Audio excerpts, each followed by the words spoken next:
Hello and welcome to Logan Rando Aquascaping. My name is Logan and today we have a fairly in-depth maintenance session video for you guys today. So this tank behind me, it's a UNS 5N 4-gallon tank, is going to be a Betta aquascape for my good friend and roommate Mal. About 3 weeks ago, we set it up together. Mal kind of took the lead on this with a little coaching for me, and we had a really nice start. But about 3 weeks in, we started to see some fairly significant melt, as expected with a few of the tissue culture plants. No big deal. Today we're going to deal with that, but more importantly, in the way back of the tank, the Rotala Green is just absolutely thriving. So I decided to use today's maintenance session to kind of hack that down and show you guys how you can replace the tops of those stems that you cut down to make your growth even denser and bushier. So let's dive right into today's step-by-step maintenance on today's tank, the UNS 5N. So the first thing I did was sort of take a step back and analyze things, and I saw that the Rotala was coming in nice and green and healthy. However, there are some pretty significant bare spots in the background. So when we ordered the plants, there were only 2 cups of Rotala Green available. I checked multiple sites.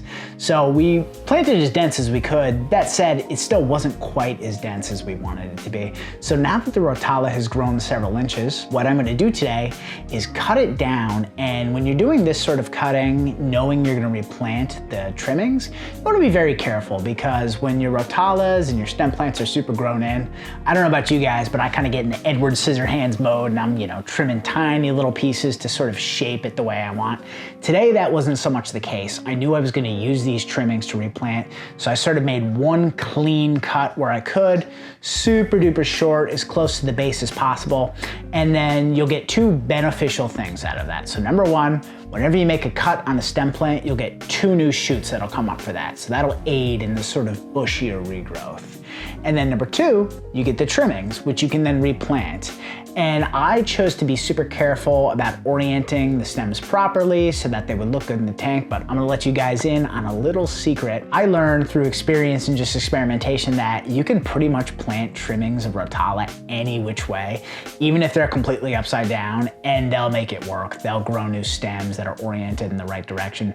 Plants have incredibly sophisticated systems of sensing light and reorienting themselves using hormones and signal pathways. So trust your plants. They'll take care of themselves as long as you provide them with adequate light, nutrients, and CO2. So that's what I did today. I sort of hacked down the Rotalas, made nice clean cuts, reoriented the stems, and then individually planted those stems. In a few places, like when I had super short stems, I bunched them up, maybe 3 or 4 stems at a time, but a lot of the time I was really planting individual stems, and you'll see from the top view that I did my best to use the material I had to fill in the gaps, and then when all this grows in, it'll be super dense and bushy. And this doesn't have to be like a rough process. I personally find it very therapeutic. I had headphones in, I was listening to some YouTube videos. I'm a massive music fan, so I was listening to one of Rick Beato's live streams. If you're in the music and you're not familiar with his channel, go check it out. He's a really amazing channel. So yeah, put some music on, maybe some Netflix, a little YouTube, and enjoy the process.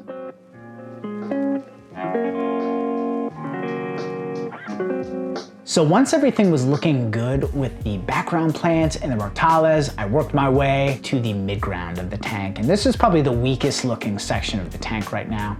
For whatever reason, I had the most melt here, specifically with the AR Mini, the Eleocharis pusilla, and the Repens. So what I did today, in order to sort of be able to see what's going on in the midground better, is I hacked down the Eleocharis as low as I could, and because it propagates via runners, it'll just send out new shoots. And anytime you hack it down, you're gonna get more bushy, compact growth, so you can be really aggressive with Eleocharis, especially when it's super grown in and established. Now, that's not the case yet.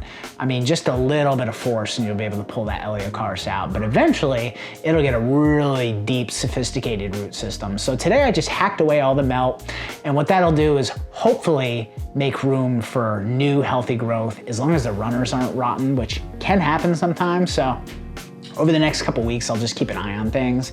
And if I find the Eleocharis isn't recovering and spreading out via those runners, it'll probably be time to purchase new plants and pop them in there. So for now, it looks sparse, but I wanted to do things sort of the budget way and, using what we have. So next up was the AR Mini and the Repens. And we had pretty significant melt towards the base of these plants, but I noticed a lot of the individual plants had healthy growth that had transitioned from that tissue culture emerged growth to the submerged growth. So what I did was I sort of just teased away the melt and took away the healthy plants, and we'll be able to replant those little healthy sections. So in some cases I pulled out the plant, roots and all, and then in other cases I just kind of teased away the melt with my pincettes, which, by the way, awesome Christmas gift from my roommate Mal. She got me the ADA Pro pincettes, and man, these are a game changer. I had only used like cheap pincettes in the past, and they tend to have like blunter ends, so it's like planting little individual stems and stuff can be really difficult, but man, these things are good. So if you have a little bit of room in your budget, or it's your birthday coming up, ask for a pair of these because these will make your life awesome.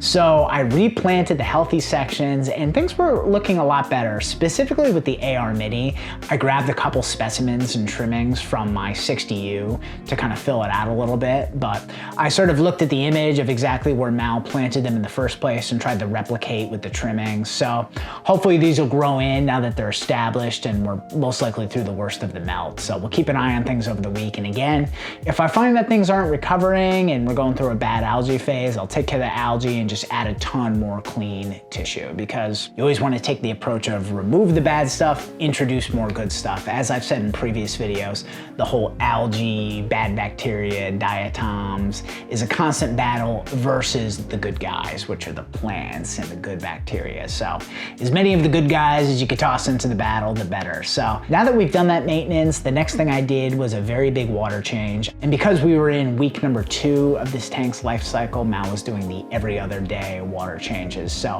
it's getting to the point where it's going to be every 2 days. But today I did a big water change because I did a ton of maintenance. I scrubbed the glass. I used my razor scraper to get all that excess calcium.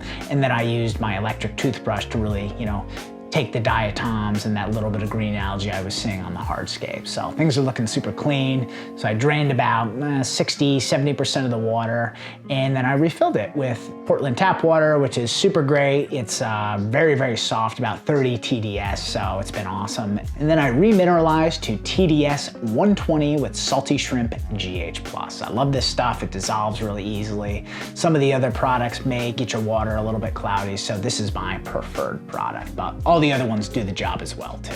So once that was done, I just kind of took a step back and examined, and things were looking a lot better. Now that I've removed a lot of that, unsightly melt and the browning leaves, things still look sparse in the midground, but the background looks a lot better. And the foreground's looking pretty decent too. The HC Cuba is coming in really nicely. It has a lot of spreading out to do still, but once that gets a little bit taller, I'll probably hack that down as well to stimulate that sort of lateral carpeting growth. And I would estimate that in about 3 weeks, this tank is gonna be looking really good and will probably be ready to add the Betta. So I almost always run into some algae in the beginning and some melt. So I don't wanna be doing huge disruptive water changes and enormous trimmings when there's a Betta in there. So I wanna get things really stable and looking great and lush and dense before we add that Betta. And when that does happen, it's gonna be all the sweeter due to the patience. So that's all I've got for you guys today. If you like what I'm doing, please hit the like button, drop a comment below. I love talking to you guys, and subscribe if you haven't already. Thank you, and I'll see you guys in the next one. Bye-bye.